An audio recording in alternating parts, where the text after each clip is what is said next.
नमस्कार दोस्तों, मैं हूं आपका फाइनेंशियल दोस्तों आज के अपने इस वीडियो में हम बात करेंगे एसबीआई म्यूचुअल फंड द्वारा अपना नया एनएफओ लॉन्च किया जा रहा है जो कि एसबीआई निफ्टी 500 इंडेक्स फंड के नाम से जाना जाएगा। दोस्तों, हमारी कोशिश रहती है कि हम आपको सरल शब्दों में फंड की पूरी जानकारी दे सकें। दोस्तों, वीडियो शुरू करने से पहले आपसे छोटी सी रिक्वेस्ट है कि अगर आपने हमारा चैनल अभी तक सब्सक्राइब नहीं किया है तो प्लीज़ इसे सब्सक्राइब करें। तो दोस्तों, आज का अपना वीडियो शुरू करते हैं। एसबीआई म्यूचुअल फंड द्वारा अपना नया एनएफओ लॉन्च किया जा रहा है जो कि एसबीआई निफ्टी 500 इंडेक्स फंड के नाम से जाना जाएगा। इस एनएफओ के अंदर आप 17 सितंबर से लेकर 24 सितंबर 2024 के बीच में निवेश कर सकते हैं। वहीं अगर आप इस बीच में निवेश नहीं भी कर पाते तो जब ये दोबारा रीओपन होगा तो भी आप इसके अंदर इन्वेस्टमेंट कर सकते हैं। वहीं जानते हैं अब इसकी स्कीम डिटेल के बारे में। ये फंड बेसिकली आपका एक मल्टी कैप फंड की तरह काम करेगा, यानी इसके अंदर आपका जो इन्वेस्टमेंट होने वाला है वह लार्ज कैप, मिड कैप और स्मॉल कैप तीनों ही कैटेगरी की कंपनियों में आपका निवेश रहने वाला है। पहले जानते हैं कि लार्ज कैप और मिड कैप और स्मॉल कैप में कौन सी कंपनियां आती हैं। मार्केट कैपिटलाइजेशन के अकॉर्डिंग 1 नंबर से लेकर 100 नंबर तक की कंपनियों को लार्ज कैप के अंदर काउंट किया जाता है। वहीं 101 से लेकर 250 नंबर तक की कंपनियों को मिड कैप के अंदर काउंट किया जाता है और 250 नंबर से ऊपर कंपनियों को स्मॉल कैप के अंदर काउंट किया जाता है। तो यानी कि इसके अंदर आपका जो इन्वेस्टमेंट होने वाला है वह लार्ज, मिड और स्मॉल कैप तीनों ही कैटेगरी की कंपनियों में आपका इन्वेस्टमेंट होने वाला है। इंडियन इकोनॉमी दुनिया की फास्टिंग ग्रोइंग इकोनॉमी में से एक है जिसका 2028 में तीसरे नंबर पर आने की पूरी संभावना है। वहीं बात करें अगर वर्ल्ड वाइड रैंकिंग की तो जहां 2000 में भारतीय इकोनॉमी 13वें नंबर पर आती थी, वहीं 2005 में भी यह 13वें नंबर पर ही थी। वहीं बात करें 2010 में तो यह 9वें नंबर पर आ गई और वहीं 2015 में आते आते भारतीय इकोनॉमी 7वें नंबर पर आ गई। 2020 में भारतीय इकोनॉमी की बात करें तो यह 6ठे नंबर पर आ चुकी है और 2023 के अंदर यह 5वें नंबर पर आ गई थी। वहीं बात करें 2026 तक तो इसका 4थे नंबर पर आने की पूरी संभावना है। वहीं 2028 के अंदर इसकी तीसरे नंबर पर आने की संभावना है, यानी कि भारतीय इकोनॉमी जो है वह बड़ी तेज़ी से ग्रोथ कर रही है और इसी के साथ साथ यहाँ की जो टॉप की कंपनियां हैं उनमें भी बहुत तेज़ी से वृद्धि हो रही है। तो इस ग्रोइंग इकोनॉमी में अगर आप इन्वेस्टमेंट करते हैं तो आपको फ्यूचर में लाभ मिलने के ज़्यादा चांसेस हैं।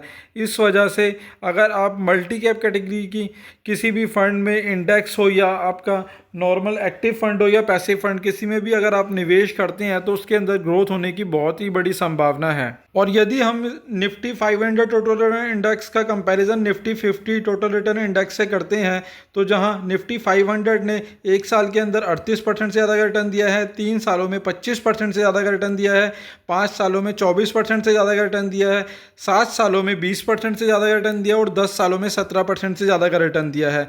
वहीं बात करें निफ्टी 50 की तो इसने पिछले 1 साल में 29% से ज़्यादा का रिटर्न दिया है, 3 सालों में 19% से ज़्यादा का रिटर्न दिया है, 5 सालों में 20% से ज़्यादा का रिटर्न दिया है, 7 सालों में 17% से ज़्यादा का रिटर्न दिया और 10 सालों में 15% से ज़्यादा का रिटर्न दिया है। तो आप देख सकते हैं कि निफ्टी 500 ने निफ्टी 50 को बहुत ही बड़े मार्जिन से हर एक साल बीट किया है। आप देख सकते हैं कि लॉन्ग टर्म के अंदर निफ्टी 50 से ज़्यादा ही return Nifty 500 total return index ने दिया है।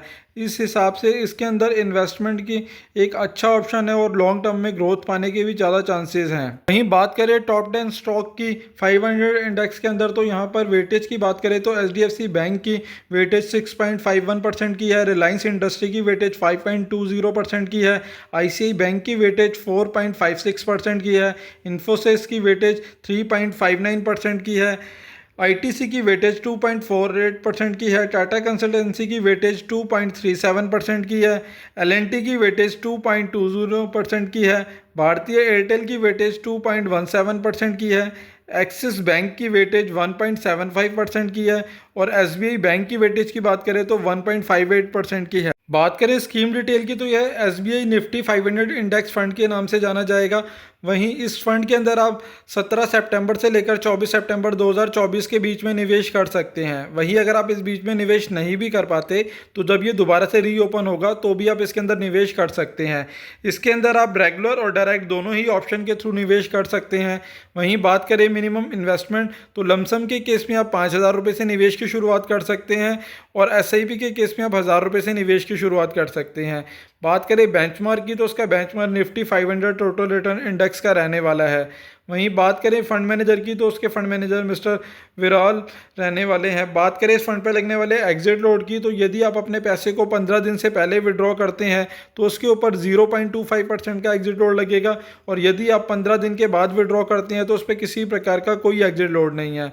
वहीं बात करें टैक्सेशन की तो क्योंकि ये इक्विटी कैटेगरी का फंड है तो उसके ऊपर टैक्सेशन भी इक्विटी वाला ही रहने वाला है। यदि आप अपने पैसे को 1 साल से पहले विड्रॉ करते हैं और उसके ऊपर आपको जो भी प्रॉफिट होगा तो उसके ऊपर आपको short term capital gain tax देना होगा जो कि 20% का रहने वाला है। वहीं अगर आप अपने फंड को 1 साल के बाद सेल आउट करते हैं तो उसके ऊपर आपको 12.5% का long term capital gain tax देना होगा, पर वो भी आपको तभी देना होगा यदि आपका प्रॉफिट 1,25,000 रुपये से ज़्यादा होता है और अगर आपका प्रॉफिट 1,25,000 रुपये से कम होता है तो आपको किसी प्रकार का कोई टैक्स नहीं देना होगा। दोस्तों वहीं अगर आप इस फंड के अंदर इन्वेस्टमेंट की सोच रहे हैं तो एक बार अपने फाइनेंशियल एडवाइज़र से सलाह ज़रूर ले लें और आपका नज़रिया लॉन्ग टर्म का हो तो ही इस फंड के अंदर इन्वेस्टमेंट करें। दोस्तों आशा करता हूं मेरे द्वारा दी गई जानकारी आपके लिए उपयोगी सिद्ध होगी और यदि आपने अभी तक चैनल सब्सक्राइब नहीं किया है तो प्लीज़ इसे सब्सक्राइब करें। धन्यवाद दोस्तों।